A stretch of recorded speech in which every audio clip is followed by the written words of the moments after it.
اعوذ باللہ من الشیطان الرجیم بسم اللہ الرحمن الرحیم یا ایھا الذین آمنوا اتقوا اللہ وذروا ما بقی من الربا ان کنتم مؤمنین فإن لم تفعلوا فأذنوا بحرب من اللہ ورسولہ۔ اے ایمان والو، اگر واقعی ایمان والے ہو تو چھوڑ دو سود میں سے جو باقی ہے۔ اگر دل میں صرف نام کی مسلمانی باقی نہیں رہ گئی اور واقعی ایمان موجود ہے تو پھر اس سود کے خلاف اعلان جنگ کرو۔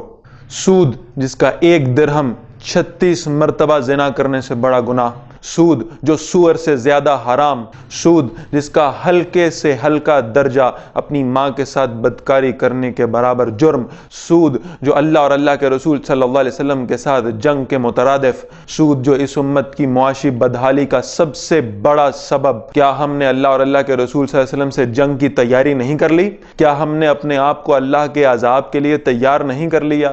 کیا ہم نے اس سود کے اڈوں کو ہر چوک اور چوراہے پر اس مملکت اسلامیہ میں کھول نہیں دیا؟ ہندوستان اور وزیرستان سے جنگ کرنے کی تیاری تو ہم نے کر لی، کیا ہم اللہ اور اللہ کے رسول صلی اللہ علیہ وسلم سے جنگ کے لیے بھی تیار ہیں؟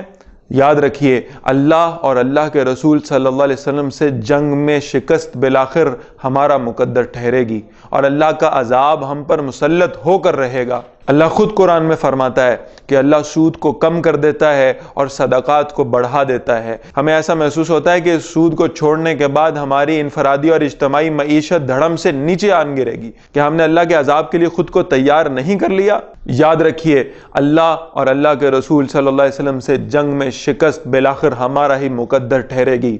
عذاب الہی ہم پر برس رہا ہے۔ یہ زلزلے، یہ طوفان، یہ سیلاب، یہ آسمانی آفتیں، یہ آپس کے لڑائی جھگڑے، یہ سب اللہ کے عذاب کی شکلیں ہیں، اور اس عذاب سے چھٹکارا پانے کا ایک واحد طریقہ ہے، انفرادی اور اجتماعی سطح پر توبہ کی جائے۔ انفرادی سطح پر بھی اس سود کو اپنی زندگیوں سے نکال کر باہر پھینکا جائے اور اجتماعی طور پر اس معاشی دہشت گردی کے نظام کو ختم کیا جائے۔ اگر اس جنگ میں اللہ کا اتحادی بننا چاہتے ہو تو آؤ سود کے خلاف اعلان جنگ کر کے تنظیم اسلامی کا ساتھ دو۔ اس معاشی دہشت گردی کے خلاف اٹھ کھڑے ہو، اس سودی نظام کو برباد کر کے رکھ دو۔ اب یہ ہمارا فیصلہ ہے، رب یا ربا۔